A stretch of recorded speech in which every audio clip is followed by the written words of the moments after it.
recording. Okay, they must have changed the Zoom app. Things are a little different now. So I've updated the system. Anywho, okay. Bismillah walhamdulillah wassalatu wassalamu ala rasulillah wa ala alihi wa ashabihi wa man walah sallallahu alayhi wa alihi wa sahbihi wa sallam tasliman kathiran majidan amma ba'd. We start with the name of Allah. Bismillah ar-Rahman ar-Rahim. Okay, so let's go ahead and let me share my screen. I normally would share my camera, but for some reason my camera is acting a bit odd. So it's fine. It's not like you'll really need to see that. What you need to see is my Google Doc, which by the way, I also shared in what is it? The WhatsApp chat. And in case y'all don't have it, I'll go ahead and share it in this chat as well. Real quick. And afterward, I can send out the Google Notes specifically with just lesson 8 material. But anyway, without further ado, if you guys have any questions, interrupt me at any point. But in the meantime, let's go ahead and get started with the lesson. So I'm at the very bottom of the Google Doc, of course, and inshallah I'll share this just lesson 8 customized notes for you guys later as well. So lesson 8 is all about idafa. Actually, before we get to that, we need to talk about the thing of what they call the genitive, which is called al-jar. Okay, before I continue further, can any of you, either by saying it or in the chat, can you let me know if you can see my Google document? Sometimes my screen sharing in the past doesn't always work. I want to make sure that you can see my screen. Can you guys see my screen? Yes. Excellent, good, cool. 2 people in unison. Cool, excellent. Okay, that's good to know. All right, so today's concept is really, really, really important for Quranic Arabic, and also it can be quite confusing for people who've never heard of it, especially since in English, we do kind of have the concept, not exactly in the way that Arabic does it, but we do have the concept. But because it's kind of a foreign concept for Westerners, it gets a bit difficult. But before we do that, we need to talk about this state. So I mean, correct me if I'm wrong, but I believe you guys have already studied this this tense. It's called, so remember, I guess I should recap real quick. There are 4 states in Arabic grammar, okay? So actually you guys call them case endings, so I'm gonna just go with that. I learned it as, well, I learned it as the word hal, but in any case, that's a different situation. Remember that in English, we can translate them into different things, and the important thing is not the English, it's the Arabic. So there's rafa, or rafa. You don't have to worry about I know they put alif lam at the beginning. You don't have to worry about that. With or without alif lam, it's the same concept. Okay, you can say raf'un or ar-raf'u, it's the same thing. Okay, this is, remember, this is as you guys know by now, this is a very generalized statement that I'm making right now. It's indicated by a dhamma, but which is of course this thing. That's not what I wanted. Okay, I'll just say this. You guys know what that means. However, that's only for singular. For singular, okay. And I was gonna put, it's ani, like the alif nun ani, like muslimani for dual, okay, and una for plural, okay. So arafa, if I said muslimun, okay, remember that it can be dhamma or dhammatain, right? Which is this. So for the rafa state, and this is super important if you guys haven't already gotten this down, I'm reviewing it for a clear-cut reason because it's really important to know this. The rafa state, if you're looking at singular terms, it's quite easy. When you go to dual and plural, it becomes a bit more complicated. When it's the state of rafa is indicated by a dhamma or a dhammatain. So for our purposes, it doesn't matter whether it has 1 dhamma or 2. You know, dhammatain means 2 dhammas. That's why it's a T-A-I-N-E or a tain at the end. That indicates 2. That means 2. It doesn't matter whether it has 1 dhamma or 2 dhamma. For the sake of our purposes, it doesn't matter. What matters is the fact that it has a dhamma, period. When it does, then it's going to be in the state of rafa. That's for singular. And for dual, like you guys know the word muslimani, that's for dual. In fact, I'll put it here for singular. For example, muslimun. For dual, it'd be muslimani. And for plural, it'd be muslimuna. Okay. So for singular, it's pretty clear cut. You see the dhammatain at the end on the meme, the two dhammas. It can be one dhamma too. If it has alif lam, it be one dhamma. But the point is, it's there, which means that it's in the state of rafa. If you have alif noon at the end, that indicates to you that it's dual, and specifically the dual for the rafa state. Okay. What confuses students is they see this noon and has a kasra. They think kasra means jar, which it does, but only for singular tense. Remember that the rules change when you get, and they become more complicated when you get to dual and plural. So when you get to dual and plural, you have to switch your mindset to something different, which is the following. Don't worry about what's at the end. Look at the last two letters. In this situation, it's alif and noon. That's for dual. Muslimani, two Muslims. And then for muslimuna, you have waw and noon. And in this case, the noon has a fatha, right? But it doesn't mean it's in the state of nasab, because you guys learned that fatha means the state of nasab, but not in this situation. The waw noon indicates something being plural and in rafa state. And as a quick recap, some of you had asked, like, what does rafa'a mean? The word rafa'a, it comes from rafa'a, which means to raise. Like, for example, rafa'atu yadayya means I raised my hand, for example. But like in grammar, these meanings don't usually correlate with anything meaningful. Like, you don't need to know that it means to raise. That doesn't help in any way, shape, or form, at least from my perspective. If you want to, specialize in this field and become an Arabic grammarian and really, really study the theory, by all means, go ahead. Maybe then you'll find the answer to it. But I don't really, it's for Quranic purposes, I don't think it'll benefit you to know. It's beneficial to know what they mean for the sake of learning the language, yes, but not for the sake of grammar. For grammar, this is important to memorize because you're going to see this like countless times in the future. So in any case, this is just a quick review. I don't want to spend too much time on it because I want to get to the crux of the material today. But it is a really, really important thing that if you're still struggling with, let me know, because this is important, okay? I'm going to go ahead and copy paste this and just for the sake of brevity, because in fact, I'll just copy paste all this. Most of it's the same, but I'll change up what needs to be changed up. This is indicated by a fatha, of course. So let me change this up by a fatha, which is this thing, or a fathatain. So nasab is indicated by a fatha or fathatain. What does nasaba mean? Nasaba means, actually, I'm blanking. Actually, I'm not sure I forgot what it means. I think it means it's similar to pull something. It's similar to jar. But again, see, like, how is that going to help you guys? I really don't think it's going to help. There we go. That's how we do that. So it would be this. Okay, so like that for singular, and of course for dual, it's going to be yanun, and for plural, it's going to be also yanun. The only difference is, so for singular, it's like that, musliman, that would be dual, and then it'd be here muslimaini, and here it'd be muslimina. The main difference between the dual and the plural in terms of nasab is the fact that muslimaini, muslimina, the meme in dual has a fatha, and the noon in dual has a kasra. Whereas in the plural, it's the exact opposite. They're just switched around. The meme has a kasra, and the noon has a fatha. So again, what confuses students is they see this kasra on the noon and they think, oh, it's in jar state. No, that's a good guess, but remember, that's only for singular. In reality, you have to look at the whole word in total, which also means you have to know the meaning of the word. In this case, we're talking about two Muslims. It's dual because it's two. Therefore, we cannot look at the ending only. We have to look at the last two letters. So now this brings us to the jar state. They call it the genitive state. I don't know why. I've never learned the terms in in English. And I guarantee you're not going to need to know the terms in English unless your teachers say so. If your teachers say you need to memorize the English, then please do so. I'll tell you from my experience, I've learned Arabic in first before Fawakih and also in Fawakih, and when I stayed in Jordan for a year. No one, especially in Jordan, no one uses the English terms unless you're like a Western academic scholar or something. I've never honestly heard of this term before until I started studying with Fawakih, because everyone uses this term. But in any case, it's up to you. You can learn the English if you want. I think you'd be a lot better off learning the Arabic, especially if you want to go into further Islamic studies, because no one's going to expect you to know genitive, but everyone will expect you to know al-jar. Same with nasab.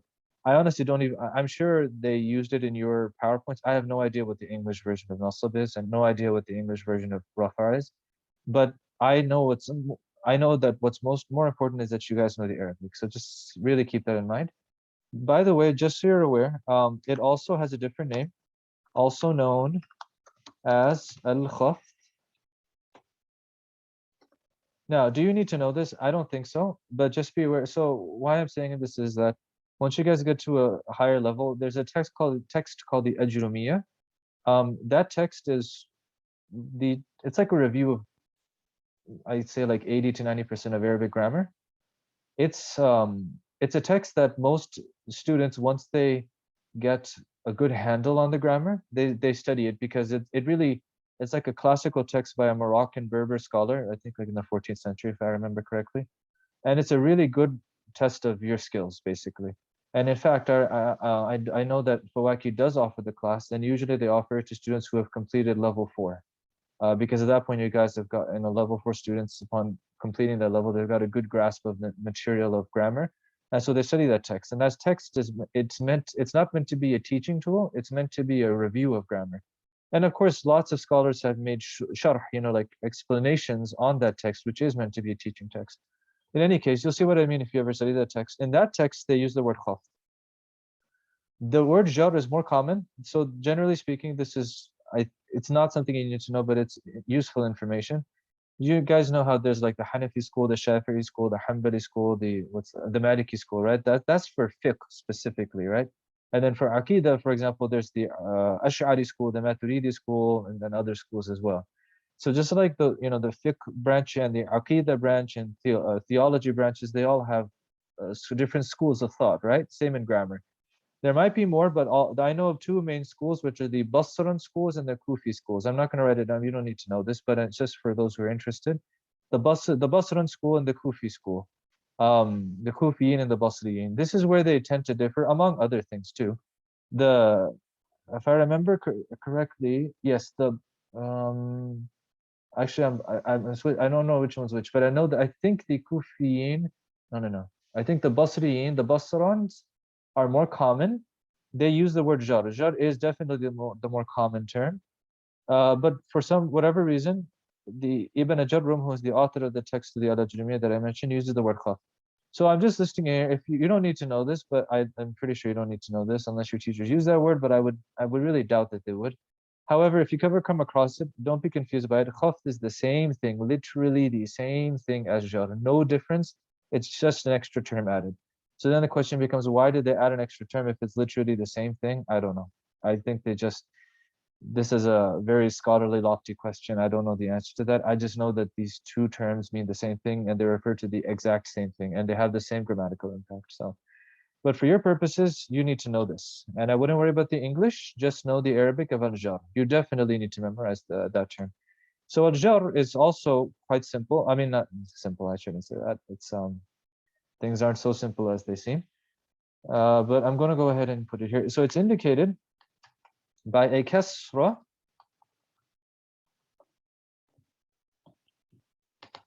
which is this, right? Or kasratain.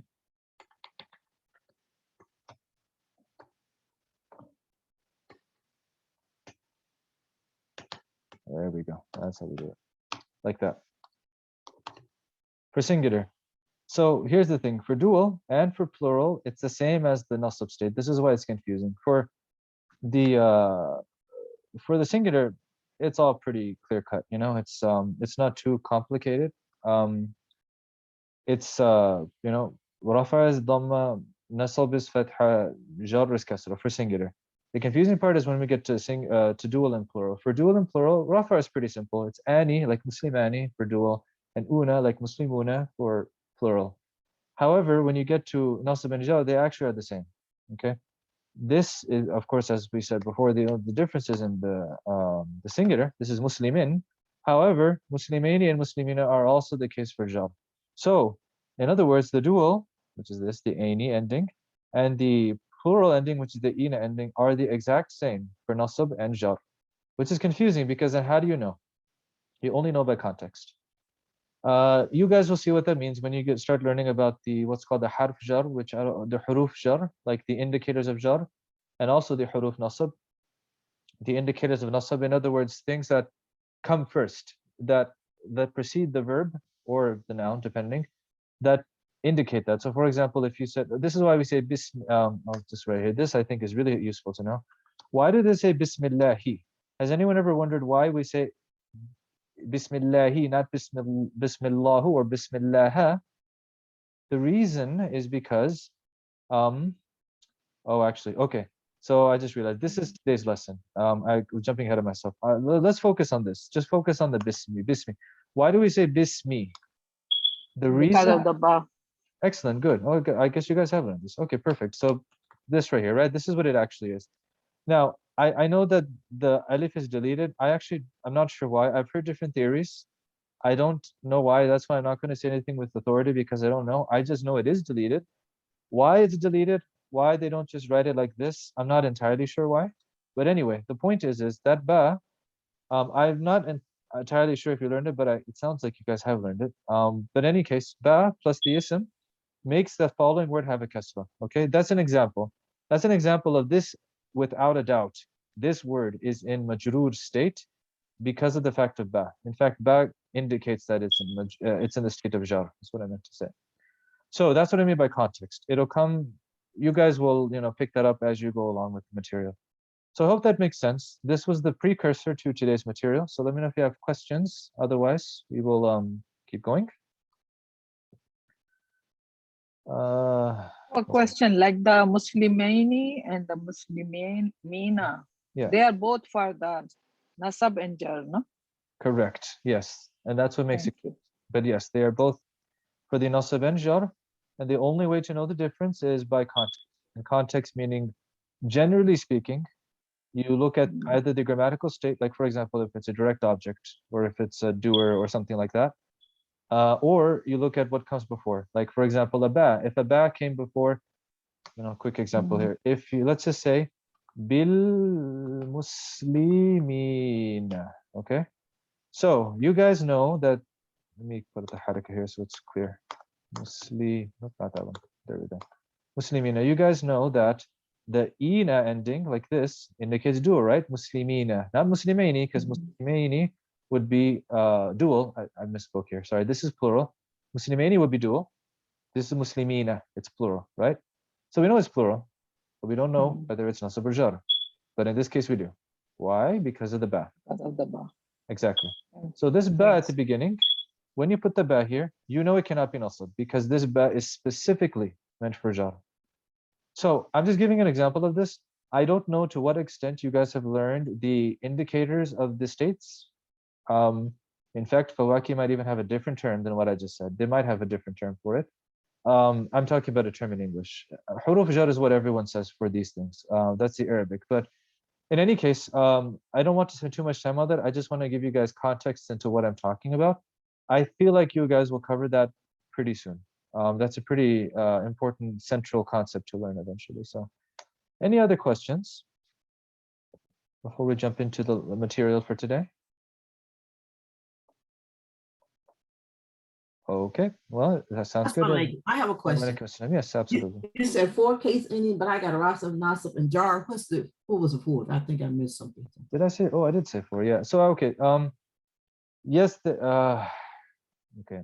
I caught myself here. Yeah, there are 4 definitely, but okay. You know what? 3 for sure. Yeah, I'm going to say 3 case endings for nouns. Let's make it simple.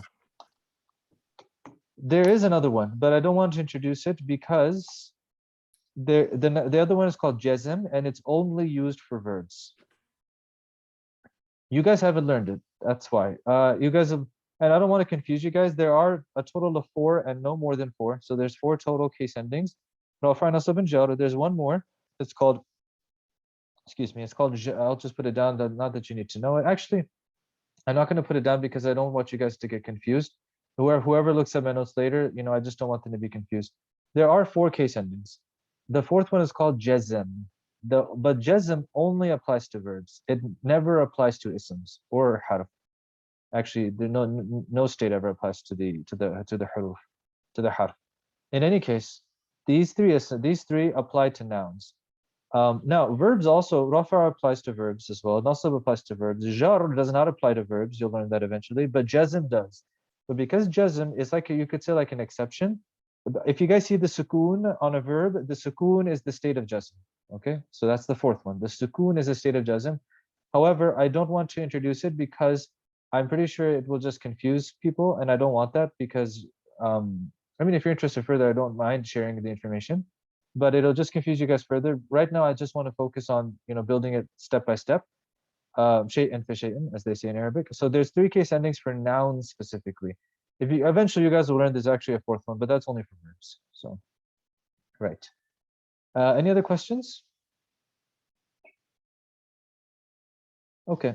At any point, feel free to interject if you have any questions. We're going to cover a really important concept today that is super, super common in the Quran, common in every single text I've ever read. And yeah, it's also, it'll become second nature eventually, but in the beginning, this tends to really confuse students. So if you guys are also following along in the video lesson, this concept is called idafa. I'm curious as to how they translate the idafa. Usually they say possession. I think that's how they say it here too. We're going to get to this part. All right, so you guys have learned adjectival phrase. You guys have learned which is the mawsuf sifa or tarkib tawsifi or murakkab tawsifi. You also have learned the subject predicate, meaning the jumla ismiya, the mubtada and khabar. This is the third example of double ism structure, like 2 isms put together. Okay, what we're about to learn. It's called the possessive state or possession. Okay, so let's go ahead and begin. This stuff is super important. So they call it al-idafa.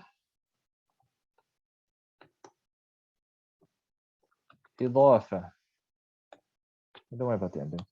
This means the possessive, the possessive form, I guess. Again, I want you to worry about the Arabic, not the English, but if you want to do both, that's also totally fine. Why do they call it the possessive? Because usually it's this is important, usually, but not always. Okay, there are definitely very common exceptions to this, but usually this refers to the following. Generally speaking, if you want to give a loose translation, this is what it translates to: the blank of blank. Okay, the blank of blank. It's basically when someone or something possesses another thing. Okay, so what does that mean? So let's explain that. Right, when basically, actually the way they put it is even better. When an ism,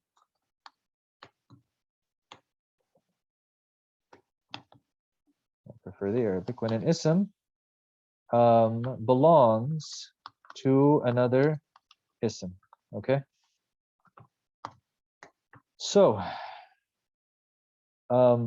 right, and remember that these actually they don't always have to be back to back. Actually, yeah, no, they do. Usually they are back to back. Okay, or basically, what they call consecutive. Okay, they're just together. I was trying to think of an exception. I don't actually think there's an exception to that. So there's 2 parts. There is the you can put with alif lam, but I'm not going to. I'm going to just say without alif lam here. It's usually more commonly written without alif lam. Mudaf. Okay, the mudaf, just mudaf, and then the mudaf ilayh. This is important, and I would say you need to know these terms like the back of your hand in your sleep. This is super important. These are terms that you will see constantly. I definitely recommend you memorize them, okay? The mudaf basically is the first word of the idafa, okay? And then, of course, as you can imagine, the mudaf ilayh is the second word. Now, it's not always the case like this, okay? This is where it can get a little more tricky. It's not always, but generally speaking, and especially for your purposes, it will be like that, all right? I just don't like to say things are always or never in Arabic language. There are very few absolutes in the Arabic language, like in any field, really. But I can safely say that 90% of the time, this is the way it is. Actually, more, probably like 98% of the time, this is the way it is. The first word is the first word is called the mudaf. The second word is called the mudaf ilayh. Why? Because the the ilay part means that which returns upon it. That's kind of complicated. Basically, what it's saying is the mudaf ilay, the second word, returns onto the first word. Okay, or it goes back to the first word. You know what? Let's make it simple. That which belongs. In fact, let's just say it like this. Just leave that part out. That which belongs to the mudaf. In fact, I'll say it like this. Why does that happen? Okay, so the mudaf, in fact, I'll do it like this.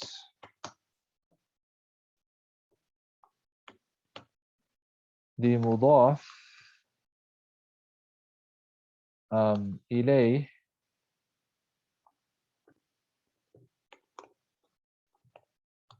is that which belongs to the mudaf. Okay, it belongs to the mudaf. The mudaf, actually, sorry, 1 second. Sorry, I had it wrong. It's the other way around. I apologize. See, this stuff even confuses me sometimes. When I explain in English, it's a little bit more difficult. It's become so second nature to me, I didn't even think about it. The mudaf is that which belongs to the mudaf ilay. Anyway, we'll go through examples of that. I wouldn't worry about that so much. I'm going to talk about the most important things now in terms of the mudaf and the mudaf ilay. So for the mudaf, these are like, this is how you recognize this, okay? The mudaf,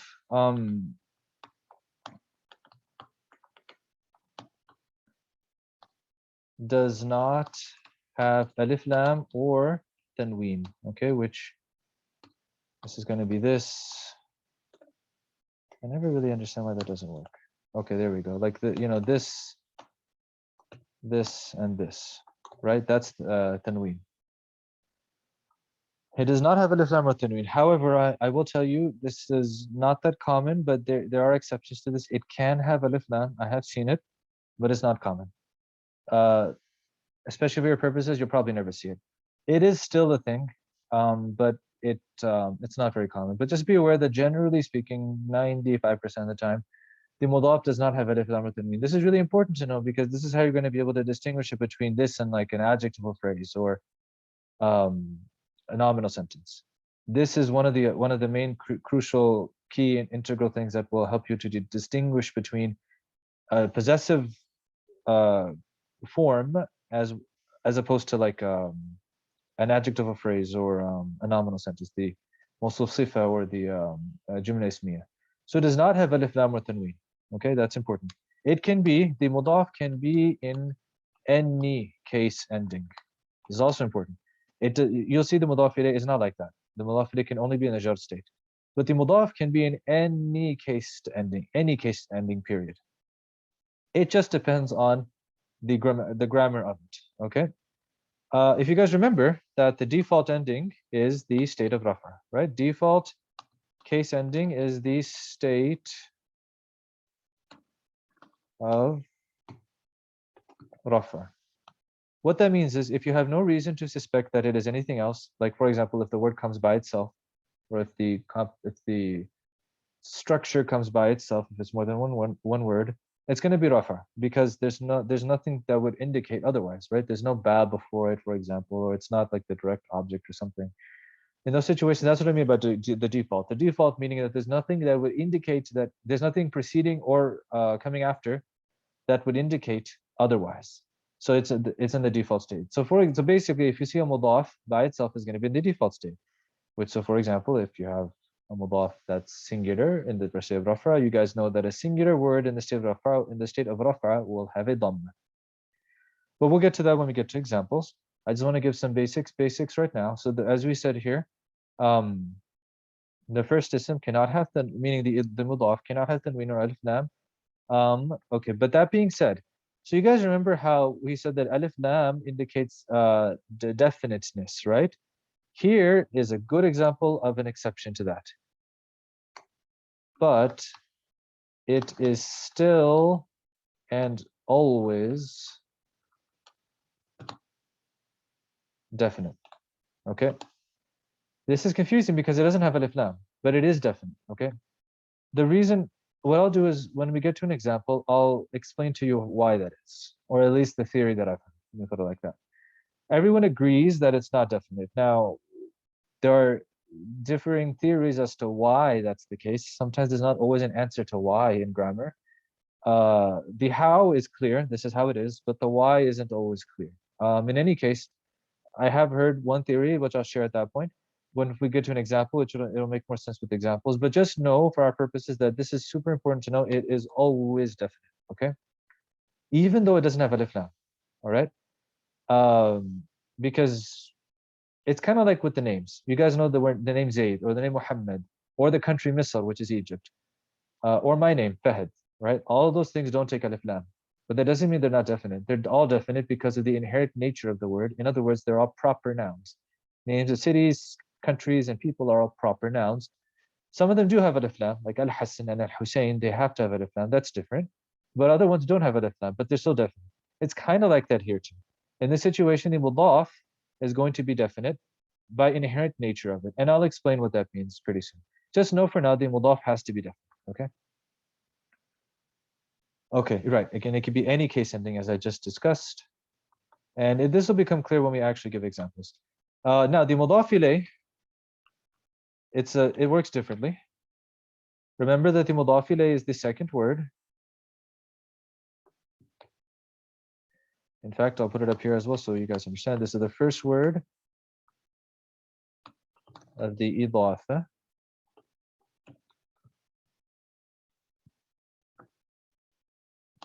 This is the second word. The mudaf ilayh is the second word of the idafa.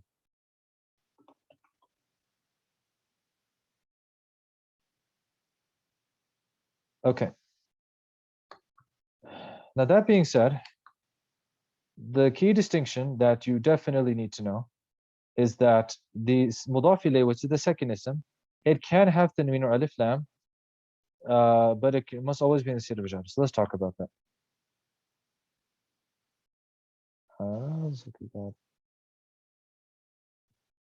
Yes, ism. I'm not sure what I said. Sorry, did I say something else? I apologize. The second ism of the idafa must be, or is the mudaf ilayh, it can have either alif lam or tanween, okay? Which, as we said, is going to be either this, or not that, this, or this, okay? It can have either or, okay? That being said, I will explain to you that more common is to have alif lam, okay? It is more common to see this with alif lam. In fact, I don't really see many examples without alif lam. It's still possible, but usually the mudaf ilayh does not have alif lam. But it's not so rare that I would say that you'll never see it. You can it's definitely, I would say the proper word is infrequent. It's not rare, but it's also not frequent. I would say it's infrequently used without alif lam, but usually it has alif lam, okay? So something to keep in mind. While it can have both, usually it ends up having alif lam. But the key distinction, in which there usually is no exception, is the following. It must be in the case ending of jar. And I bolded this because of how important it is, okay? This is super, super important, okay? It must be in the case ending of jar, which again, just a quick review. It's actually, I'm going to copy paste from up here, which would be, you know, this.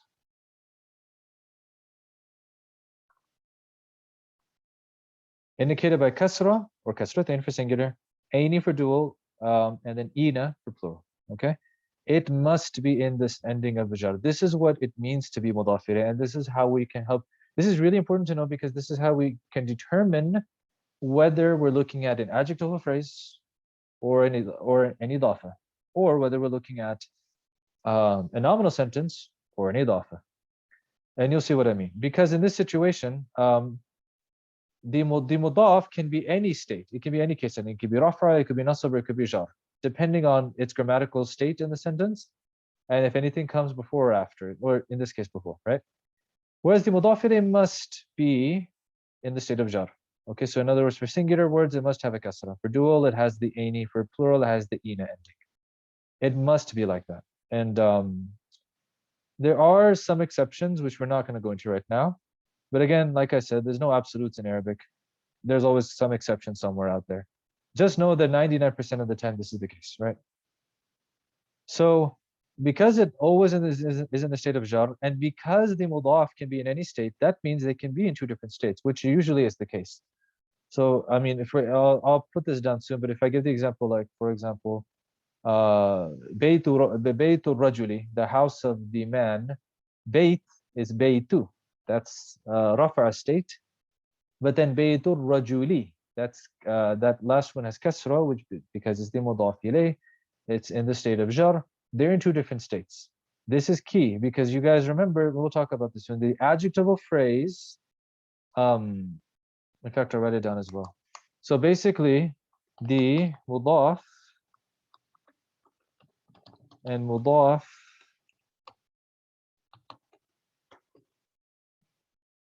ilay can be two different case endings, and often are, right?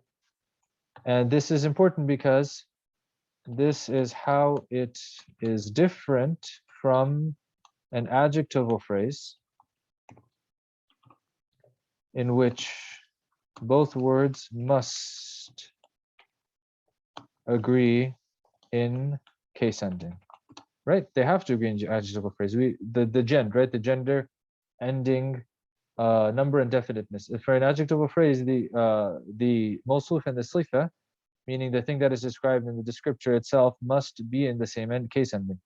Well, that's for that. However, for mudaf and mudaf ilayh, they're not. I mean, they can be in the same state, but usually they won't be. So that's a good way to distinguish between these two.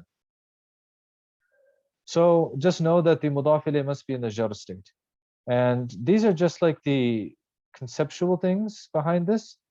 Now I'd like to go over some examples of this because that's also what they do next in the PowerPoint slide. So just keep these rules in mind, and we're going to go through some examples because examples are the best way to do it. All right. So let's do, instead of, you can refer to these examples in your own time. I'm going to use my own. Let me think here.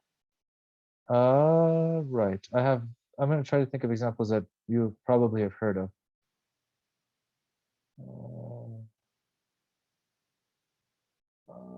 Right. So, for example, the word, so for those of you, I'm sure you probably have heard of this name, Saifullah, right? So literally this means the sword of Allah, right? You guys know the word Allah. Saif means sword. Interestingly, Saif with the Sad means summer, like the season of summer. That's a separate linguistic thing. Saif with the Sin means sword. Now, let's go through this. The mudaf is going to be, well, actually, can anyone tell me what is the mudaf going to be? And the mudaf again. Saif will be the mudaf and the other Allah will be the mudaf ilayh. Excellent, good.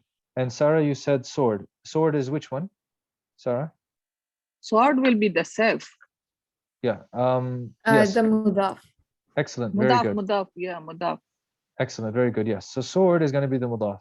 So, Would you read it? The sword of Allah. yes. Good. Good. Good. Good. Yeah, you're right. Yes, you're right. The sword of Allah, right? Because remember, we're saying the blank of blank, right? The A of B. So yes, that is correct. Because if you think about it, by the way, why do they call this possessive state? Because in English, we would say the following: Allah's sword, right? Like Allah's book, Allah's prophet. This is the Arabic way of saying just this, right? In modern English, we kind of say like this. You know, we could say the sword of Allah. Let's face it, this is kind of it's an archaic use in English, right? But in Arabic, even now in modern standard Arabic, it's still used like this. They don't really have a way to say it in this way. Arabs use it, say this is their way of saying basically the apostrophe. You know, the apostrophe indicates possession in that sense. Think about it. This is like the structure that is indicative of the apostrophe. So the mudaf, very good. The mudaf is safe. That's not what I meant to do. Safe. So notice here, this safe has a dhamma. Why? Well, first of all, it's singular. There's no reason for it to be dual or plural. Second of all, there's nothing coming before it that would indicate to me that it's nasab or jar status. It has to be rafa because there's nothing that would indicate that it would be otherwise. It's the default. Sorry about that. Oh, sorry, Aziz, I just saw your message. Well, I'm glad you're able to join now. Okay. So sorry about that. I didn't even see the message until now. I'm glad No you're able to, problem. yeah, at least you can join now, so that's good. Okay, so safe is the mudaf. It has a dhamma. I think that much is pretty clear. Let me know if you're confused about this, but it's just, there's no reason for, it's by default because there's no reason for it to be anything else. Now that being said, Allah is going to be the mudaf ilayh. Now before I continue further, I would like to, excuse me, I'd like to mention one thing. In Arabic, do you need to know this right now? No, but I do think this is out of a sign of respect. I think it's really important to know. The grammarians, who were definitely very pious, God-fearing people, they would not usually say the word Allah. They wouldn't say, sorry, I apologize. How do I snooze this? Let me just, okay. I apologize for that. The word Allah, they wouldn't say like Allah is majroor or Allah is in the state of jar, right? Even though grammatically that's correct, grammatically speaking, but out of respect for the name of Allah, they felt uncomfortable saying that. Even I feel uncomfortable saying that, and I'm so used to not saying that because I use the more common term, which I'm about to teach you, that it just feels a bit odd to say that. Even though grammatically that's fine to say, that's correct. But what they say instead is lafzul jalala. Do you need to know this? No, but I think it is. If you know this, I think it's like really helpful and it's like a sign of respect. And you can also probably impress your teachers when you say this too. So lafzul jalala. Lafz means, it's also the case in the Urdu language, I believe. Lafz means, you could say like utterance or word. Yeah, word is fine too. I like the translation of utterance, like that which utters. I mean, if you want to say word, word is fine too. Okay. Jalala comes from, well, it's its own derivation. Anyway, jalala means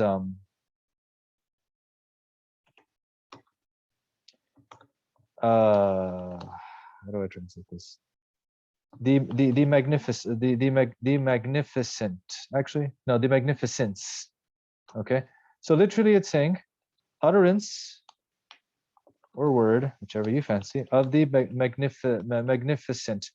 Really, it's magnificent if we translate it properly into Arabic, but the bare bones literal translation is magnificence. Anyway, but it makes sense, right? Because Allah is the magnificent. So they basically said this. This is a tangent from the point, but I think it's a useful tangent because this is what they would say is, they wouldn't say Allah is in the state of jar. They would say lafzul jalala is in the state of jar, because even though they know that grammatically speaking, there's nothing wrong with saying Allah is in the state of jar, because they know that we're referring to this particular grammatical concept, and we're trying to explain this concept, and we're referring to the word Saifullah, or the structure Saifullah specifically. So they're not saying anything that's wrong theologically speaking, but they're just out of a sign of respect for the name of Allah. They say lafzul jalala. Lafzul jalala is in the state of jar. In other words, his utterance, or you could say, it's almost like saying, instead of people saying like the king or queen, they say his majesty, right? His majesty is such and such. It's a similar idea. So again, big tangent that you really don't need to know, but I myself don't even feel comfortable saying Allah is in the state of jar. I like saying it like this out of respect for the name of Allah, right? So it's an interesting thing. I think that you guys will benefit from, and if you continue your studies further, you will definitely see this used. So, okay. So in any case, the word Allah or lafzul jalala is going to be in the state of jar. Why? Because if you notice here, I put it with a kasra.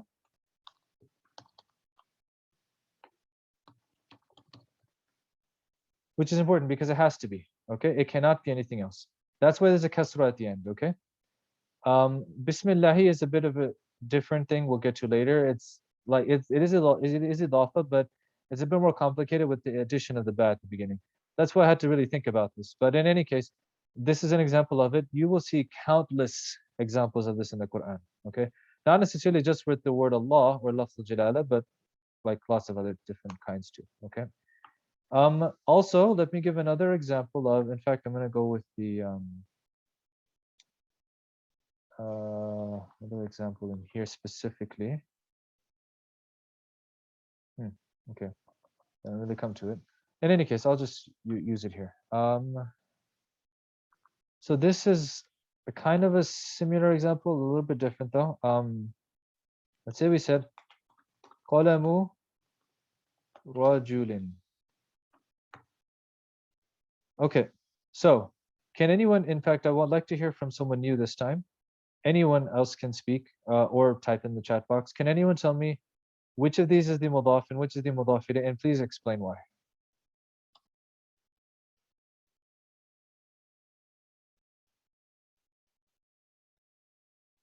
Don't all jump at once.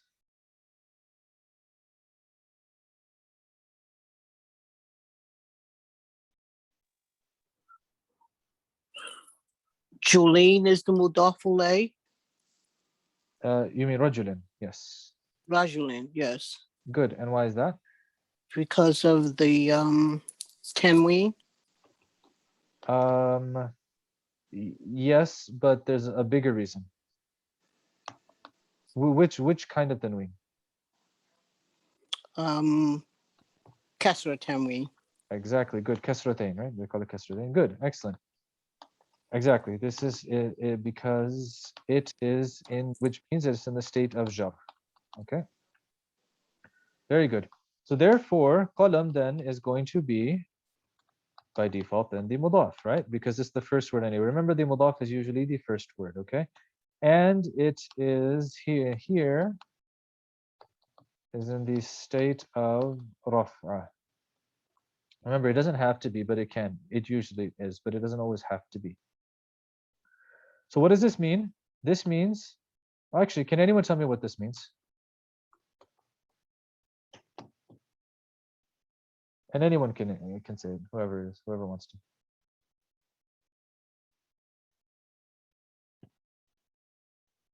For the da, you are asking for emphasis? No, sorry. This whole idafa, what does it translate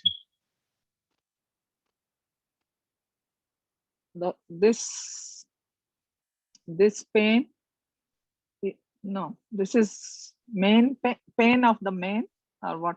I mean, Pen, yeah, good. No, that's almost correct. The pen of the man. Excellent. Except one little thing, which is why I introduced. yeah. So both of you, Sarah as well as Aziza, said the pen of the man. Yeah, that would be the man. case if we said this. If we had an alif lam at the beginning. If we had alif lam, right? But we don't. We don't have alif lam at the beginning, right? We have rajul without the alif lam. This means So we the say pen, pen of the man. no, yeah, exactly. But it's not the pen of the man, it's the pen of a man. The man, okay. Right, because remember, rajul in this case is not definite. Remember that the mudaf is always definite, right? Is always, well, okay, again, Definite. generally speaking, definite, right?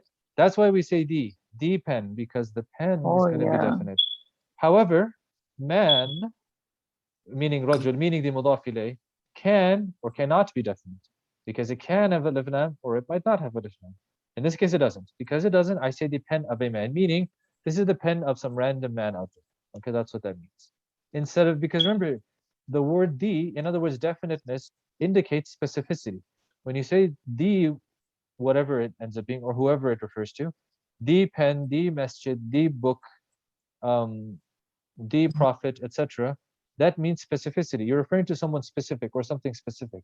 In this case, we're saying the pen of a man. When you don't use alif lam, when it's indefinite, it just means some random, not random, more like an unknown thing. So this is the pen of some unknown man, in other words. But if it is kalamun al rajul, then it will be definite. Say that again. If you say kalamu al rajuli. Yes. Good. Yes. If you said qalamur rajuli, ar rajuli, yes, then it will be definite. Yes, absolutely. Thank you.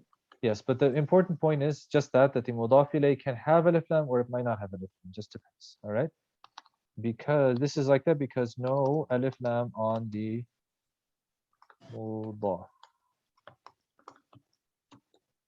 Okay, now there's something else I wanted to point out. I forgot my train of thought. So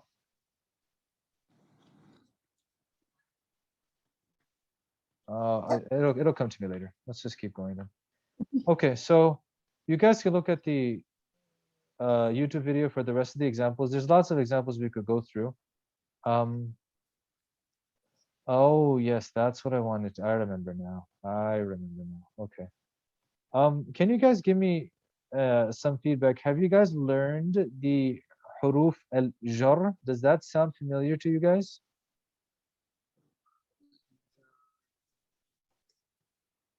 We didn't learn yet, but we know some of them. Okay, so which ones do you Fi, know? fi, inda, Okay, okay, ba, that's good. ba, bi. Okay, so let's do an example then of that. This is an example where the mudaf, well, I don't want to spoil that. Let's just go ahead and try. In fact, you know what the perfect example that you all are familiar with? Bismillah. Okay, now let's break this down. This is going to be ba plus ism.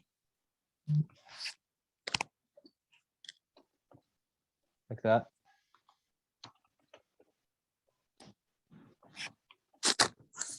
So this is how it looks, right?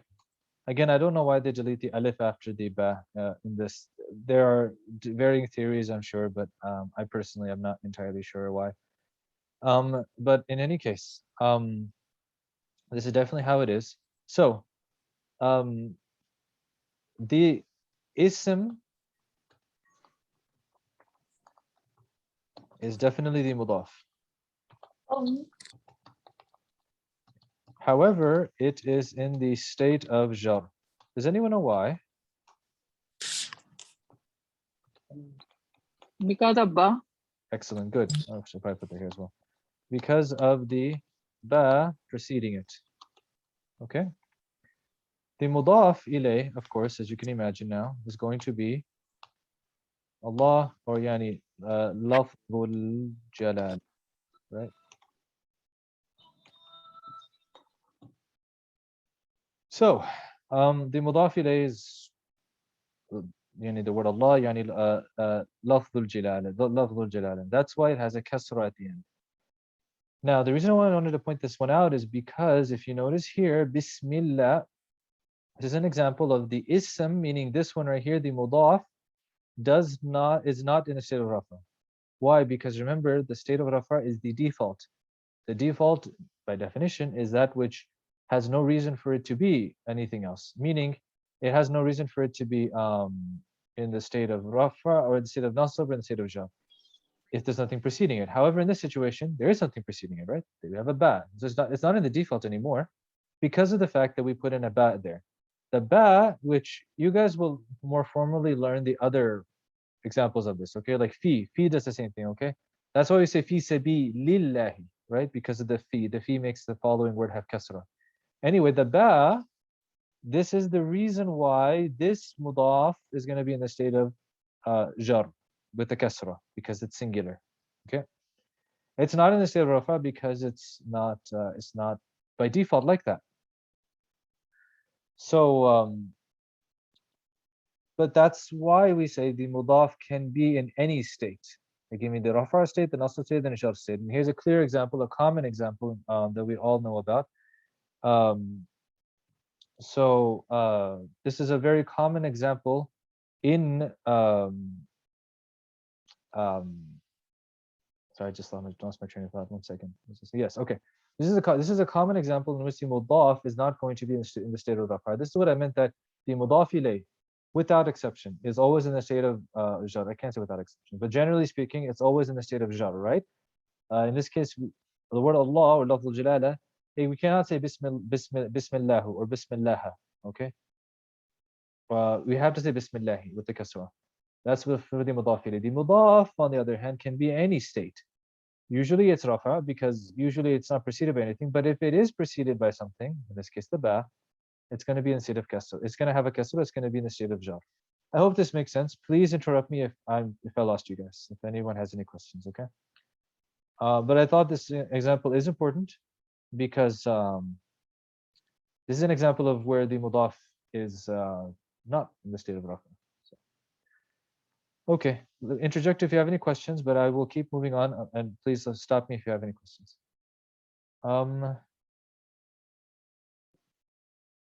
These are examples. I want to get to this. Oh, okay. Before, I'm going to do this in priority. Let's put it like that. I want to teach you guys kind of what's on the bottom if you're able to see the YouTube video.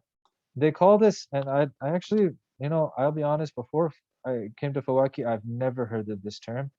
I heard it when I studied with Fawakih. So I guess maybe this is how English grammarians look at this. But, you know, you don't have to know this in English, but in fact, I don't know if, yeah, there is a term in Arabic. I don't know if it's like an official term per se, but there's a way to describe it in Arabic. Anyway, so this is a really common rule that if you guys thought idafa was complicated enough, let's add another layer of complication to it. It's important to know though. It's super, super important to know because this comes in the Quran very frequently, and we'll give an example that's very common in the Quran. So you guys know, like, let's say the plural of Muslim, right, is going to be Muslimuna, right? This is Muslims. Muslimuna, right? Now let's put this in idafa form. That would be the following. Muslimuna. Let's keep it simple. Let's say Baiti. This translates to the Muslims of the house. This is in the state of rafa. Why? Because remember, we're looking for, there's nothing coming before this. Okay, in fact, just to make it clear cut, no, not that way. That's not what I meant. I'll say it like this.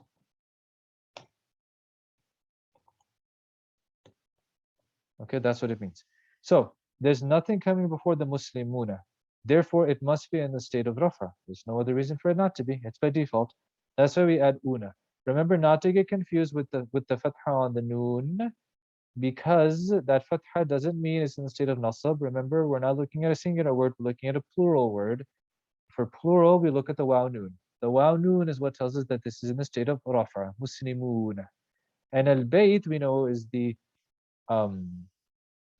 mudaf ilayh, because it has a kasra at the end, meaning it's in the state of jar for a singular word, right? Bayt is one house, so it's singular, so we look for one kasra. Also note that for Muslimuna, there's no alif lam at the beginning, which is usually the case for mudaf. The mudaf will not have alif lam at the beginning usually, right? And of course, al-bayt, the mudaf ilayh can or cannot have alif lam. It just depends on the word, depends on what you're trying to describe. And remember, the most important thing is that mudaf ilayh it is in the state of jar. It has a kasra in the end, okay? Or it can have aini or ina, depending if it's dual or plural. But the point is, it has the ending of what would be considered for jar. In this case, a kasra. Now, that being said, this is technically incorrect. Why? Because whenever you have dual, I'll write it here, okay? Whenever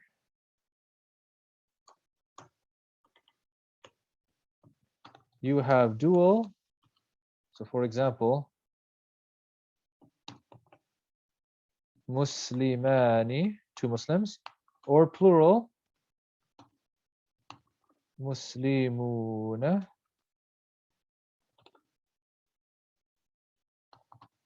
you must delete the noon at the end.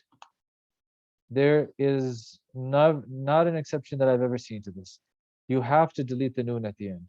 Why did they do this? I'm not entirely sure why it's done. Again, you know, we know the how, we don't always know the why. Okay, and there are theories. I myself don't know the theories in this case. But in any case, I do know that it's deleted, okay? And it has to be deleted. This is not, by the way, let me put it here. This is not done, actually, nothing is deleted for a singular mudaf. Okay, meaning one word mudaf, right? Because there is no noon to delete, right? Remember that the noon, as well as the alif and the waw, but the point is the noon, like muslimani, muslimuna, that noon is added to the dual and plural specifically, right? It's not added to the singular. The singular doesn't have a noon. It has the sound of a noon, the muslimun, but that sound is not a noon. It's a tanween, right? Sounds like a noon, but it's not really a noon. It's a tanween. So in singular, you don't delete anything. There's nothing to delete. That's why, because there's just nothing to delete. There's no noon there. But for the dual and plural, there is absolutely something to delete. And you have to delete it. This noon here for Muslimani and this noon here for Muslimuna has to be deleted. So in other words, this becomes the following. Muslimu al-bayt. I know, it sounds a bit odd. Oops, that's not what I meant to do. But this is, yeah, that's right. Okay. This is the way that it's supposed to be done. You have to delete the noon. It does sound strange. I would admit that it does sound strange, but this is the way it is. But you know, the thing is, it's not that strange either, because I'll give you an example that I'm sure, you know, that you come across multiple times in the Quran, because it's very common. The example is the following, common example. Banu Israel. So now you guys are getting to like the finer, you could say the finer details of the Arabic language. Now you're starting to figure out why things are written the way they are in the Quran, right? Okay. So this, what it really means is this, right? Banun is the plural. Okay, well, first let me translate it. Sons of, actually no, children of Israel. Banun is the plural of ibn. Okay, which actually I'm sure you guys have heard this word a lot. You know, it just means son, right? So of course, banun would be sons. Or to be, I mean, it doesn't necessarily mean like male sons. It just means, it can mean children, like in general sense as well, okay? For Banu Israel, it means, you know, the children of Israel, like in a general sense, I believe, if I remember correctly. Now, that's the plural. You know, you have ibn banun. I know it's like, it's weird. You would think that the plural would be ibnun, but the alif is actually deleted. Why this is the way the Arabs did it, I don't know if there's a reason for it. Again, this is just one of those things you just have to know. This is the way that they devise the language. So, I got a quick question, yes. and it doesn't have anything to do with anything you're talking about. On the word Benu, I'm can you sorry? get a tri-letter root out of that? Or do you have to go to the original word? The three-letter root of this is going to be, it's a good question actually. I don't think it has a three-letter root. So this probably might confuse you more, but not all words have three-letter roots. Okay. Okay. There are certain words in the Arabic language that they either don't have a root or they are themselves a root. Okay. Okay. I'm not sure which example applies here. In fact, it might have a root, but I'd have to do a little bit of digging. Actually, you know what? Don't spend a lot of time on it. I just had a conversation with somebody yesterday about a word like this, and we were trying to figure out what was considered a tri-letter root. So go ahead and just go ahead with the class. Thank you. Oh, okay. No, it's fine. Actually, no. Don't worry. I won't take a lot of time. It's actually piqued my curiosity, which sometimes is not the best idea, but it's fine. I'm just gonna look it up right now, actually. I'm glad you asked though. This is always good for me to know as well. And I think this has been, oh, here we go.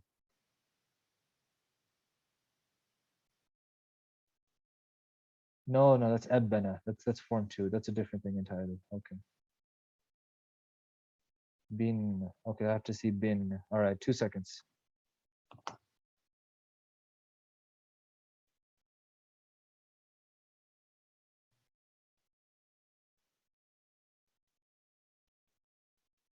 Okay, that's okay. That's they're talking about the verb.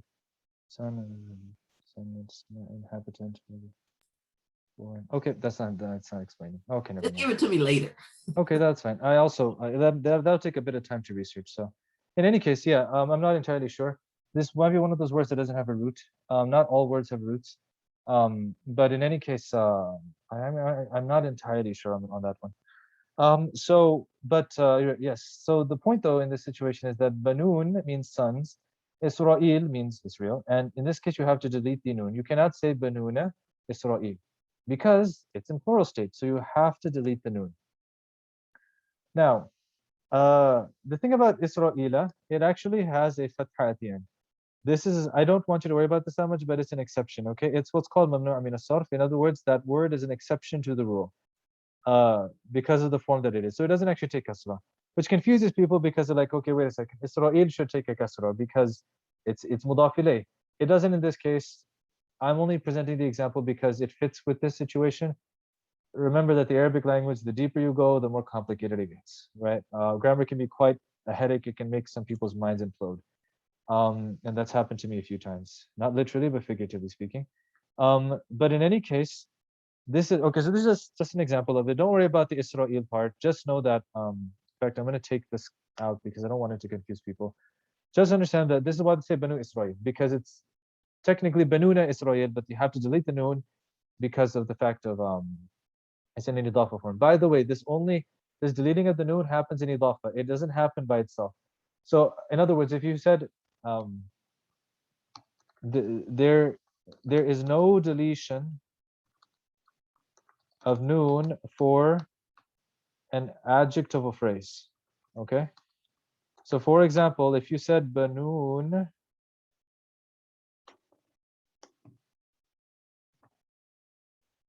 I don't know, banoonun, let's just say kibar, okay? Like big, the big sons or grandiose sons or something like that. Notice, so this is like saying the large children, basically, something like that. I don't delete the noon here. For an adjective or phrase, you don't do this. This rule applies only to idafa. The deletion is what I mean. The deletion of noon only applies to idafa. It does not apply to specifically, it might apply to some other concepts like way out there, but the point is it does not apply to the adjective or phrase. Also, another way of determining the difference between an adjective or phrase and an idafa format. If you have, which of course it won't be the case for a singular idafa, right? Because there's nothing to delete for singular idafas. But when you have a plural or a dual mudaf, then yes, there's something to delete, okay? Something to keep in mind. So again, interrupt me if you have questions. This stuff it gets confusing, but again, interject if you have questions. In the meantime, we have 20 minutes. I would like to at least finish up the concepts. So the adjectives, that's important, but I want to make sure I get to everything else real quick.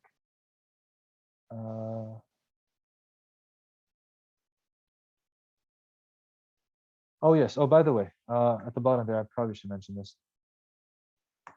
Another common example, as you can imagine, is Bani Israel, right? So some of you might be asking, like, okay, so what about this one? When you say Bani Israel? Well, it's the same thing, really. Just the state is different. This is another example where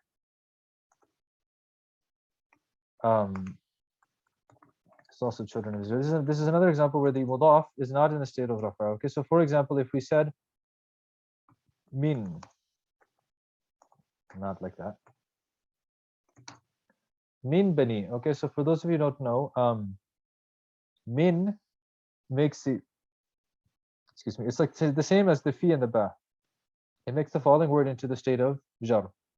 In other words, it makes the word to be in the state of jar. That can mean kasra, specifically for singular, but in this situation, we're not dealing with singular, we're dealing with plural. So remember, with plural, we say muslimina, we add an a yanun, okay? That's why in this case it would be min bani na, right?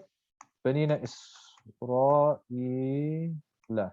So notice here we're saying banina, just like muslimina, okay? Here we said banuna, like muslimuna, right? Here we're saying banina, like muslimina. That yanun is added because we're in the state of jar. Why in the state of jar? Because of the min that comes before. Here it's not in the default because it's not. There's something coming before. So in this situation, this is going to be in the state of jar. It's still the mudaf. Remember, the mudaf can be in any state or any case ending. And it's specifically the yanun indicates to us that it could be either nasab or jar, but we know it's jar because of the min. But of course, as you guys can imagine, this is idafa, right? So we cannot say min banina Israel. We have to delete the noon. So that's why here it's deleted. This is why they say, I mean, I don't know if it comes exactly like this, but you can say min bani Israel. This is why. It's actually banina Israel, but you have to delete the noon because of the idafa. And why is it not banu? Because it's, meaning why is it not banuna? Because of the min before it, okay? That means it's not in the state of default. Well, why is it not in the state of default? Because something comes before. That necessitates it being in the state of jar. Okay, hope that makes sense. Again, feel free to interrupt at any point if you have questions. Okay, so the question I have then is, when you added men to the front, does Manny, is it still in the mudaf? Yes, yes. It's still mudaf. The first, remember, the first ism is the mudaf. Is min a mudaf? I mean, sorry, is min an ism? That's a participle. No. Yeah, exactly. Min is a harf. Because min by itself has no meaning. It has to be, you know, the word from has no meaning by itself. Has to come with something. So yes, min is the first is a harf, but it's not the first ism. The first ism is the mudaf, and in this case, bani is the mudaf. So yes, the words are, that's why in the name Bismillah, ba plus ism plus Allah, that ism is still the mudaf, and it's also still the ism, right? Because it's an ism. So yes, the word afterward is still an ism. The mudaf is always an ism, by the way. A mudaf can never be a verb or a harf. Okay. Okay. Any other questions? And it's dual, in a dual form, because you delete the noon. No. This is plural. This is plural. Remember, it's like muslimina. If it was dual, we would say banain. Min banay Israel. Min banayni Israel. Okay, But so we delete the noon for plural. well, no, we delete it for dual as well, for both plural and dual. Why? Because there's a noon involved. So let's do an example of dual. Let's do this. So you guys know the word Muslim. Muslimani is two Muslims. Let's put this in a dual form.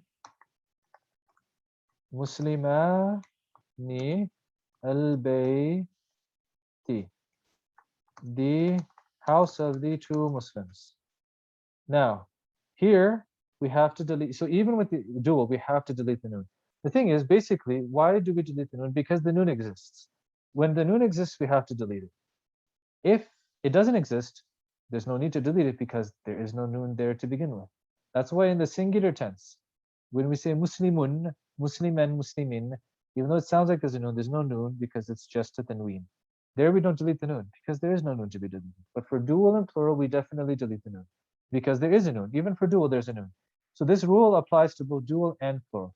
So muslimani al-bayti then has to be muslima al-bayt. Okay, muslim al-bayt if you combine it, but the point is muslima al-bayt. Okay. So yes, you delete the noon with the dual as well. Okay, I hope that made sense. Again, if any other questions, just feel free to say so. Before we get to the adjectives part. Well, okay, so yeah, there are two more. This concept is it's a bit kind of confusing. I would like to go over two more things, kind of a crash course. So slow me down, guys, if you need me to slow down. But this is also important in and of its own right. Now let's try to add a sifa. So now we're going to make it even more complex because we're putting an idafa and we're putting an adjective or phrase together in one thing. So let's use the example that's in the, for those of you who want to follow along, it's also in the video lesson in the YouTube video. Ibnatu ar-rajuli as-salihi. I'm not going to translate this one, as in I will eventually. We need to, there are different ways of translating it, but there's only one correct way to translate this. Let me put it like that. And depending, like, you have to have the really sharp honed in skills in order to be able to tease out this and parse out like what exactly we're trying to say here. So first of all, we know that ibna, by the way, those of you who don't know, ibna just means daughter, okay? It's the, if you think about it, it's just the feminine version of ibn, right?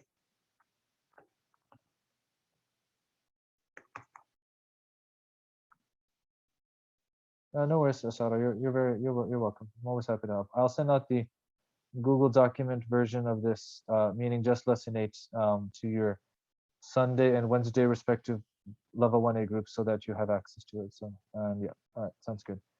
And yep, you're welcome back at any time, every Monday, 7:30 to 9 p.m. inshallah. Okay, ibna means daughter. It's just the feminine version of ibn because we added the ta marbuta at the end. We know this is the mudaf.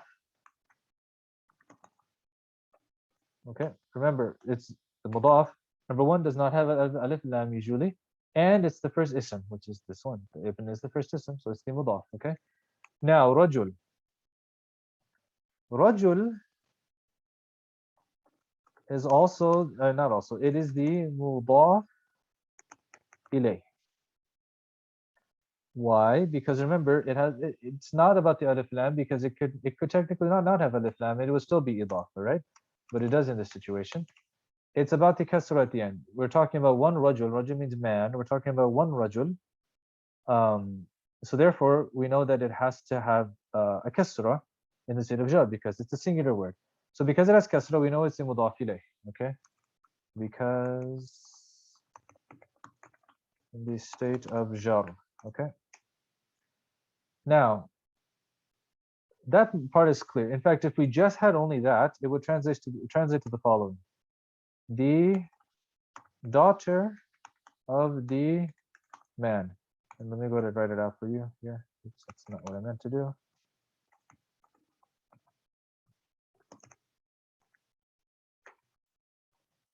If we just had this, it would be this: the daughter of the man, ibnatul rajuli.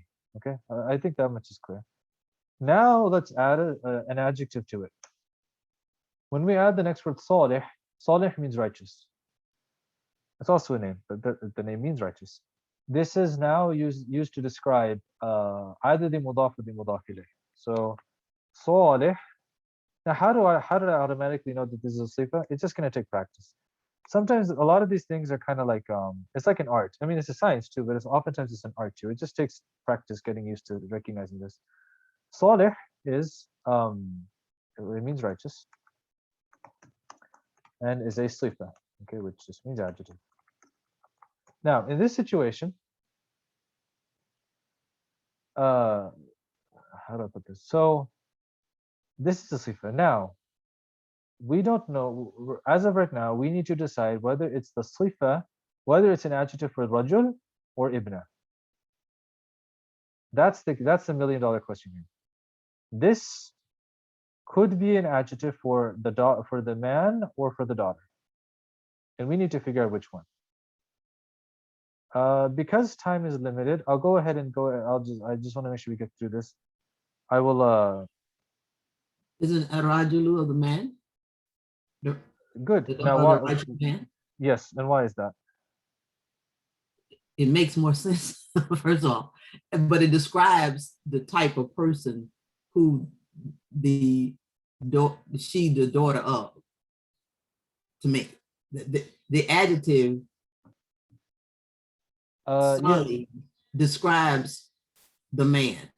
it could also describe the woman though. It could describe, you can have a righteous daughter. Yeah, you can, but the way it's written, it seems like it's referring to her father. Right. Okay. So that's the thing though.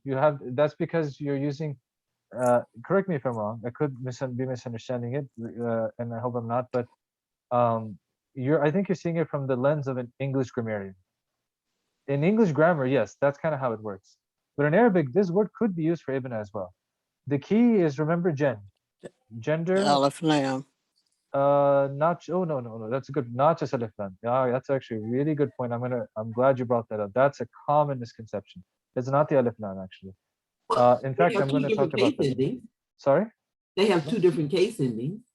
Perfect. And Good. the Al-Jaralu, Jar, yes, jar. Good. had the same case ending.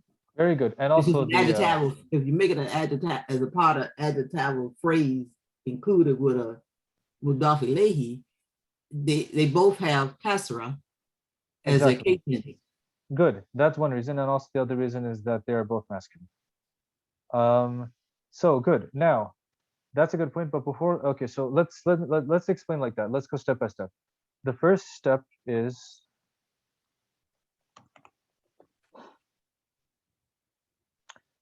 okay. So first of all, remember that the sifa, the adjective, has to agree with whatever is describing, excuse me, the mawsuf in gender, right? Salih is masculine. That's obvious, right? Because there's no ta marbuta at the end. So it must be describing a rajul and not ibna, right? Because ibna is feminine. Because ibna is ibna. I mean, daughter is feminine, and also because it has a ta marbuta at the end. Two reasons. Number one, the term ibna inherently is feminine because it refers to a daughter, which is a female person, right? So, and also on top of that, it has a ta marbuta. So there's two indications that therefore the word salih cannot be used to describe ibna because ibna is feminine, salih is masculine. They can't contradict. Remember, that's why it's so important to know gender and ending, number, and definiteness, right? Because it all applies here. Number one. Number two, the next point you make, which is equally important, salih is in the state of, or in the case ending of jar, right? Because of kasra. And if you look here, so is rajul. Rajul is in the case ending of jar. Ibna is not. Ibna is in the case ending of rafa. Why? Because of the dhamma at the end. The ibna is in the state of rafa. Salih is in the state of jar because of the kasra. And remember, mawsuf sifa, as I said before, it has to agree. The adjectival phrase, they have to agree both parts, right? In all four things. These don't agree in the case ending, so it cannot. Salih cannot be. It's like the second reason for why it cannot be the sifa for ibna. It has to be the sifa for rajul, because rajul is in the state of kasra, in the state of jar. Why? Because it's mudaf ilayh. Rajul is mudaf ilayh. That's why it has kasra. It's in the state of jar. Similarly, salih is in the state of jar because of the kasra. So that's two reasons. Number one, because they're both masculine, and number two, because they're both in the state of jar because of the kasra. That's why salih is the sifa for mudaf ilayh. Now, that being said, one thing that I do want to point out that was is a common misconception among students. So it's not just you guys. Lots of people have this misconception. So I'm going to bring the same, instead of scrolling constantly, I'm just going to bring this example back over here. If you look here, salih, oh, I did a bit too much there. Salih, as-salih rather, is definite because of alif lam, right? But ibna is also definite, okay? Remember, the mudaf is definite, okay? Now, I know that there's no alif lam on it, but it doesn't matter because the mudaf is definite by nature, okay? So I didn't explain this part to you, which I don't think you need to know, and we don't really have time to go into this, but the reason that the mudaf is definite is because and by virtue of the mudaf ilayh. The mudaf ilayh is indefinite. The mudaf ilayh is definite. That makes the mudaf to be definite. Okay. Now, when you have mudaf ilayh without alif lam, then it gets a little bit more complicated. It's not necessarily like that, but usually the mudaf ilayh, like in this situation, will have alif lam. Therefore, the mudaf, even though it doesn't have alif lam, it is going to be ma'rif. It is going to be definite. The mudaf is definite solely because the mudaf ilayh is definite. Okay, that's why the mudaf is definite. I'll repeat that the mudaf is definite because and only because the mudaf ilayh is definite. Okay, even though the mudaf does not have alif lam. And the reason why this is important is because as-salih has alif lam, but we cannot say that as-salih does not match with ibna because of the lack of alif lam on ibna. It doesn't match with ibna because of the gender and because of the case ending, yes. But it does actually match in definiteness. As-salih is definite because of the alif lam. Ibna is also definite because it's the mudaf. Do you see where I'm getting at? Does that make sense? So, Yes. excellent, good. That's a really important point to note because students get confused with that because they memorize these black and white rules that okay, alif lam means definite, no alif lam means indefinite. Yes, generally, but I mean this is an example where it's not the case. The mudaf is going to almost always be definite, right? And for your purposes, it's always definite. So just something to keep in mind. This this is a lot of people find this tedious and burdensome. I'm a real nerd about this stuff. I actually love doing this. Believe it or not, when I was in Jordan, I knew Idafa before then, but once I learned the details of Idafa, I kid you not, I would go in the street because all the signs in the Middle East are in Arabic and also to some extent English too. And the one general rule that they usually kept is the Idafa, even though they changed many other rules in modern Arabic. But I would always see signs in like Idafa, like, oh wow, and then people would make fun of like, what a nerd, this guy's thinking of grammar outside in daily life. Anyway, so the point is that was a unnecessary tangent. This is super important, and now you guys are gonna start to see things that are very much applicable to Quranic Arabic. Open the Quran, and you'll probably see this like in every page. It's just, I mean, I can't say that with definitiveness, but it's just very, very, very common. So there was one other thing we didn't cover, but basically, actually, you know what? Okay, if you guys are welcome to leave, by the way. I want to cover this. Okay, there's two concepts. I'm gonna just take 10 minutes. If by no means are you required to stay. If y'all need to leave, I won't hold it against you. I mean, technically this meeting is being recorded, so if at any point, I don't really post the recordings on the group chat because as long as you guys have that original YouTube link that has the entire playlist, the video's there. But if you wanted, if anyone requested, then I don't mind posting it on the general page again. But in any case, if you want to stay, you can. If you want to leave, that's up to you as well. But I'll go ahead and quickly just explain the next. There's two more concepts that I'd like to explain. The problem is this is kind of complicated, so I don't know if I'll do it much justice in this amount of time, but I'd like to try. Babu Bayt al-Rajuli. Okay. So this, let's see, the comment here. Oh, so Charmaine, you do want the recording. Okay, that's fine. I can send it out, no worries. And I'm glad to hear. It looks like my teaching is not in vain, so that's good to know. I can have dark humor, so I don't mean that sarcastically. Sometimes I have dark humor about me. Babu Bayt al-Rajuli. Okay, sounds good. I'll definitely make sure to send it out. And in fact, I'll send out this particular recording for you all. Babu Bayt al-Rajuli. Now here's where it's confusing because you guys are used to just seeing one word, right? Now we've got 3 words. This is okay, no worries, Mariam. If you have to leave, I totally understand. The good thing is that this is recorded, so what iyaki, no worries. Good thing is this is recorded, so you can see it at any time, and I will make sure that I post this inshallah after the class, sometime tonight, at latest tomorrow. Okay, so and assalamu alaikum, and I don't mind, no worries at all. Okay, so now, normally you guys are used to seeing 2 words. This is an example of, I don't know what they would call this in English, but you could call it like a complex idafa maybe, right? There's actually 2 idafas in this.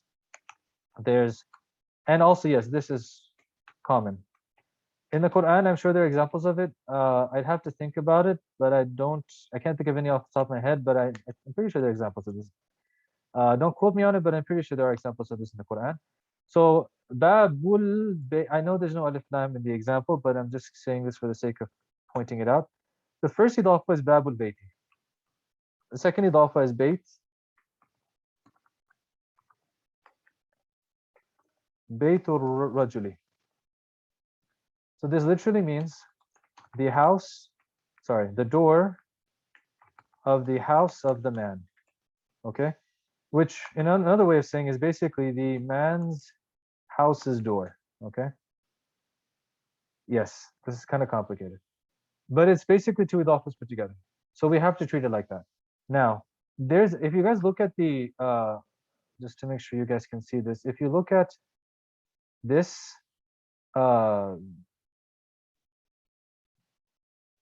yeah, you're welcome. No problem. Absolutely. I will definitely send out the recording, inshallah.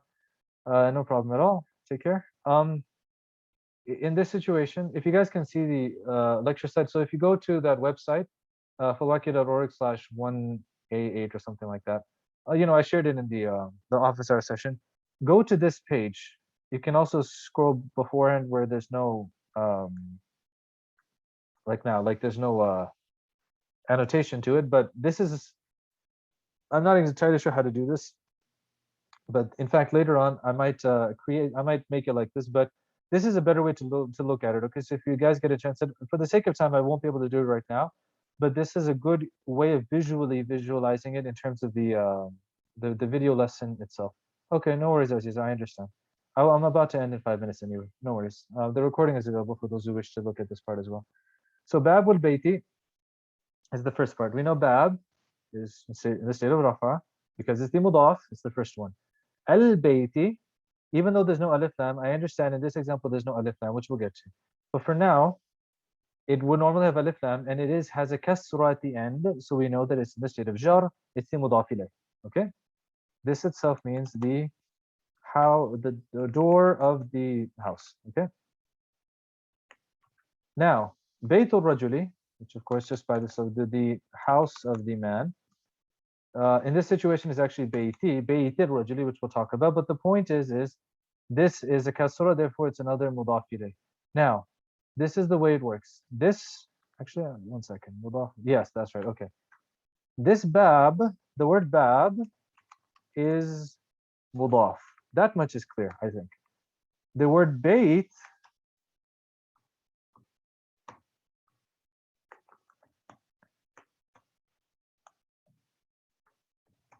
is both mudaf and mudaf ilayh. So now it's confusing. Why is that the case? Because bayt is the mudaf for bab, which makes sense, right? Because the house of the door of the house. This ta has a kasra, it's in the state of jar, it's the mudaf ilayh, for the word mudaf, for the word bab, which is the mudaf. Therefore, bayt is the mudaf ilayh. But bayt is also the mudaf for the word rajul, because the word bayt is in the middle.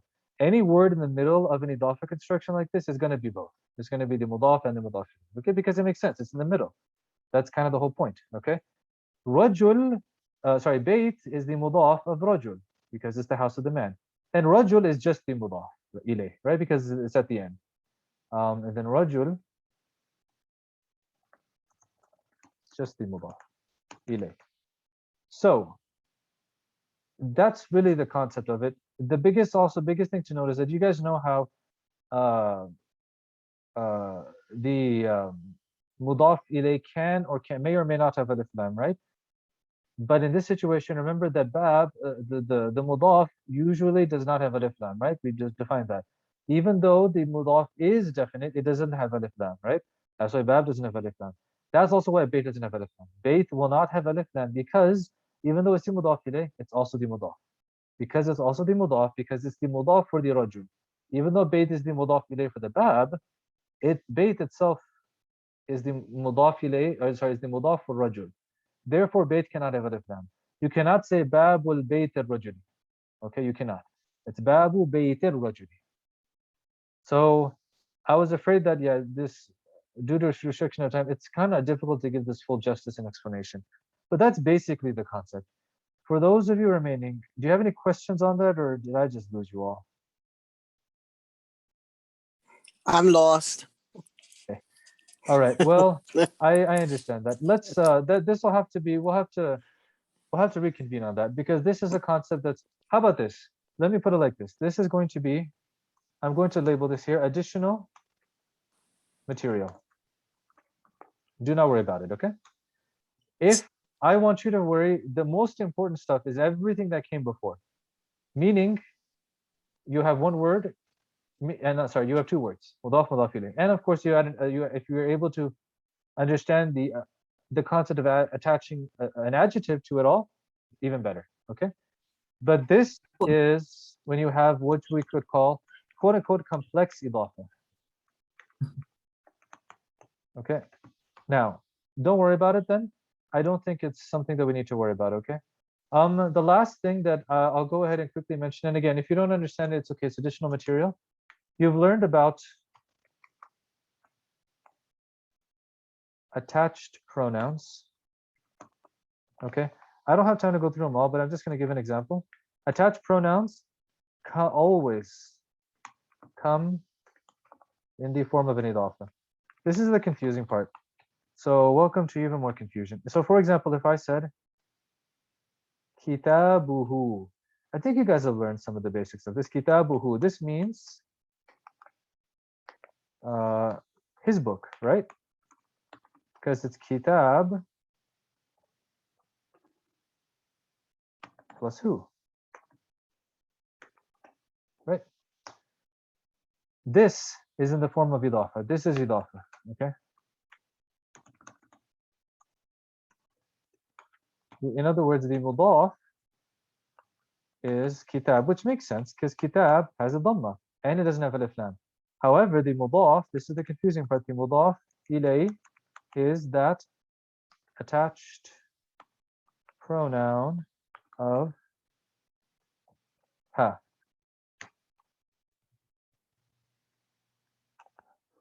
Right, so it's an attached pronoun of ha. Now, here's the thing, there's no kasra on it. It's kitabuhu. This is something that, again, it's additional material. I don't want you to worry about it right now because this is a concept what's called mabni. In other words, there's no way to change it to kitabihi except in certain situations. So just know the concept, which is that you guys are not at the level where you can understand the details all the way, which is understandable. Just know the concept, which is that attached pronouns like this always come in the form of idafa. So for example, on your final exam or something, if they say, do attached pronouns come in the form of idafa? The answer is yes. Okay, I'm not saying that's a question, I'm just thinking out loud.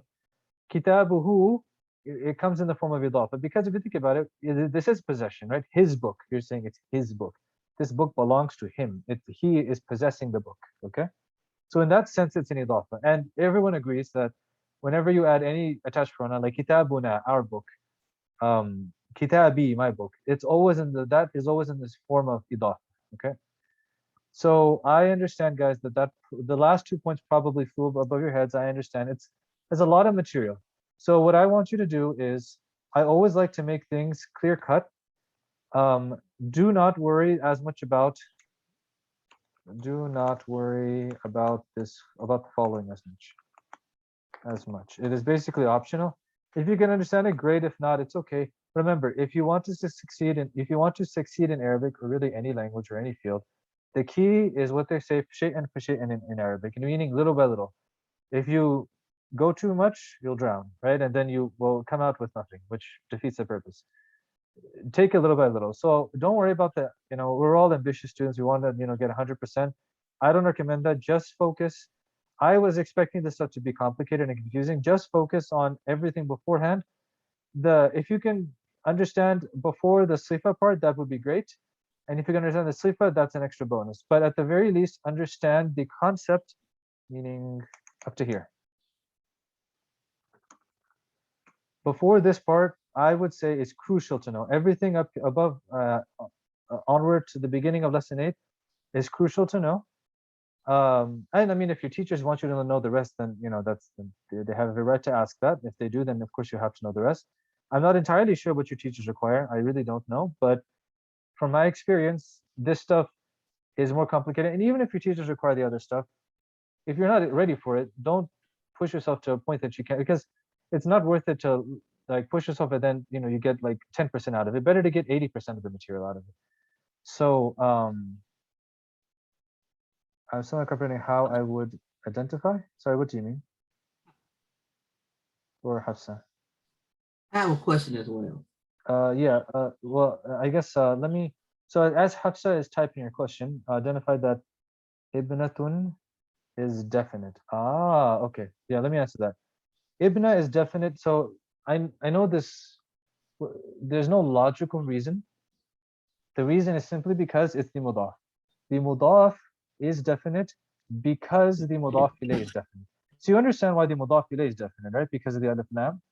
The mudaf, the way they say it in the books is the mudaf ilayh, the mudaf is definite, meaning ibna is definite because the mudaf ilayh is definite. The mudaf ilayh being definite necessitates the fact that ibna is also definite, okay? That's why the mudaf is definite by definition. Beyond that, there's no other reason, because it normally would be, okay, so the other reason I just remembered is this. Notice how I say ibnatu. I don't say ibnatun. I don't say ibnatun, right? You can't say ibnatun with mudaf. Remember, the mudaf cannot have alif lam or tanween. Cannot have alif lam or tanween. You have to say ibnatu. It's like in the middle. It doesn't have alif lam, but it does not have tanween either, right? This is important because you guys have remembered that if it's definite, if a word is definite, it has alif lam. If a word is not definite, it does not have the alif lam and it has tanween, right? You can't have both. You can never have tanween and alif lam because they indicate different things. They indicate opposite things, in fact. Alif lam indicates definiteness. Tanween indicates indefiniteness. So if it's ibnatu, now you're in between because it doesn't have alif lam nor does it have tanween. That's why it's considered definite. One of the other reasons. Number one, because the mudaf ilay is definite, which by virtue makes the mudaf definite, and also because it doesn't have tanween. It has only one dhamma, even though it doesn't have alif lam. So, oh, you got it. Excellent. Good. Yes, Sharmi. Okay, so in reference to that, would it also be because it's a pronoun? And it would be definite anyway? Nope. Ibna is not a pronoun. Ibna, daughter? Nope. That's not a pronoun. That's a noun. A pronoun is like huwa. Okay, well, okay, all right. Okay, so noun, so it makes it definite. Nope. No. Not all nouns are definite. Okay, Like well, I'm still for confused. example, rajulun. If I just said the word rajulun or baytun, those are indefinite, right? Because they don't have alif lam and they have Right. tanween. Right. Now, I understand where you're coming from. All pronouns are definite. Yes, all pronouns are definite. Huwa. But remember, pronouns are like huwa, hiya, he, she, they. You know, those are pronouns. Correct, correct. But ibna is just a noun, right? So, yes, without any doubt, all pronouns like huwa, hiya, huma, hum, they are all definite, even though they don't have alif lam and even though they don't have tanween, but they're all definite. However, that's like an exception. All other nouns that are not pronouns don't fall under that. You have to look at whether they have tanween or alif lam. You know what I mean? Does that make sense? Yeah. So is this an adjective, mudafa lehi along with an adjective phrase? This thing right here? Yes. Yes, correct. This part here is the idafa, meaning ibna is the mudaf because it's the first word and there's no alif lam. And rajul is the mudaf ilay because it has a kasra at the end, which means it's in the state of jar. And then salih is the adjective that's added. Now this whole thing together is the adjective of phrase. I'll probably confuse you more. No, that's probably the most part I understand. Oh, okay, good. Well, I'm glad it makes it. But any other questions from whoever from you guys, or Charmaine or anyone else? Do you have any other questions about anything confusing or anything else? No, we'll wait on the recording to listen to it all over again. I see. Thank Oh, you. that's important. Yeah, it's usually students end up having questions after they let the material marinate in their heads a bit.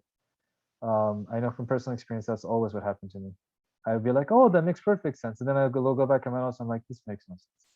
So yeah, that always happens. But that's why we review our notes. So yes, I'll definitely share the recording with you guys either tonight or tomorrow. Just depends. And so I'll share it not in the office hour session, because as you know, I ask everyone to leave that manually, so there'd be no point in sending it there because you won't be there.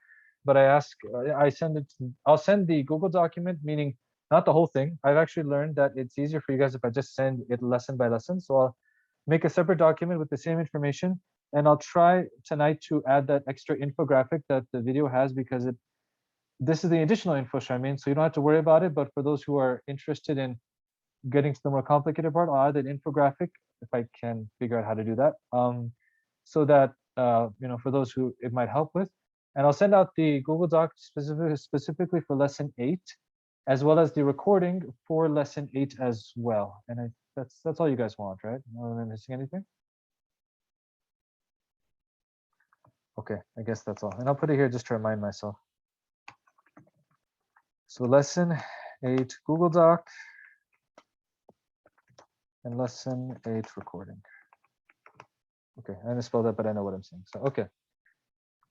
Sounds good. Alrighty, guys. So we went a bit over time, which again, I don't mind, but do you all have any other, there's only 3 of you here, but do you guys have any other questions before we conclude for today?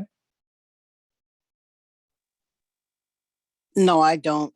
I'm just thoroughly confused, but inshallah, Yeah. inshallah, it'll clear up.